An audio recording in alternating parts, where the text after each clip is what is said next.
Assalamualaikum warahmatullahi wabarakatuh.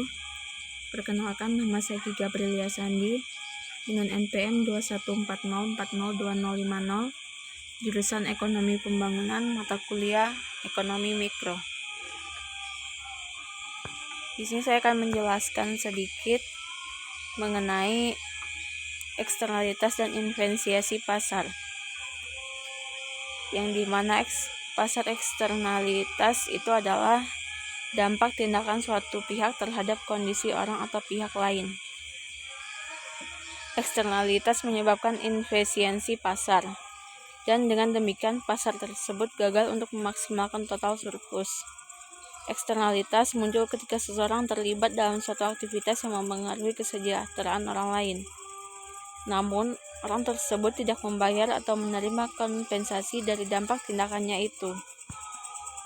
Eksternalitas pada intinya merupakan dampak yang tidak terkompensasi yang ditimbulkan dari kegiatan ekonomi yang dirasakan oleh seorang yang tidak terlibat di dalam aktivitas tersebut atau bystander.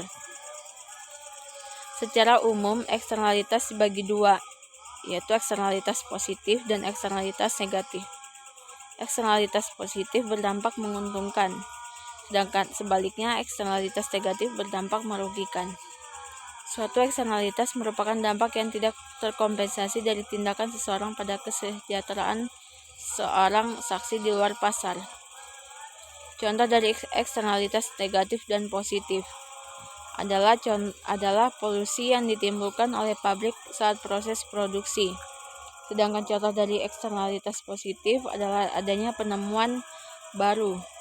Terdapat 4 tipe eksternalitas, yaitu eksternalitas negatif pada produksi.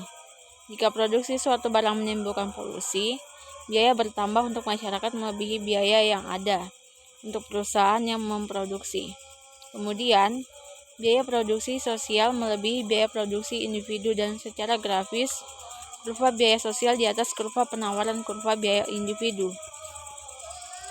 Adapun eksternalitas positif dalam produksi, yaitu jika produksi sebuah barang menurunkan biaya bagi produksi lainnya, seperti penyebaran teknologi dari penelitian robot, biaya sosial lebih kecil dibandingkan dengan biaya perusahaan. Secara grafik, kurva biaya sosial di bawah kurva penawaran kurva biaya privat, dan kuantitas optimal lebih besar dibandingkan dengan kuantitas keseimbangan. Eksternalitas negatif pada konsumsi, jika konsumsi suatu barang seperti alkohol menyebabkan pengendara mabuk, dan nilai sosial alkohol lebih kecil dibandingkan nilai alkohol bagi konsumen. Eksternalitas positif pada konsumsi, jika konsumsi barang seperti pendidikan menciptakan keuntungan bagi masyarakat lebih dari pembeli pendidikan, maka nilai pendidikan sosial melebihi nilai privat. Ya, cukup sekian presentasi dari saya. Lebih dan kurangnya mohon dimaafkan. Wassalamualaikum warahmatullahi wabarakatuh. Terima kasih.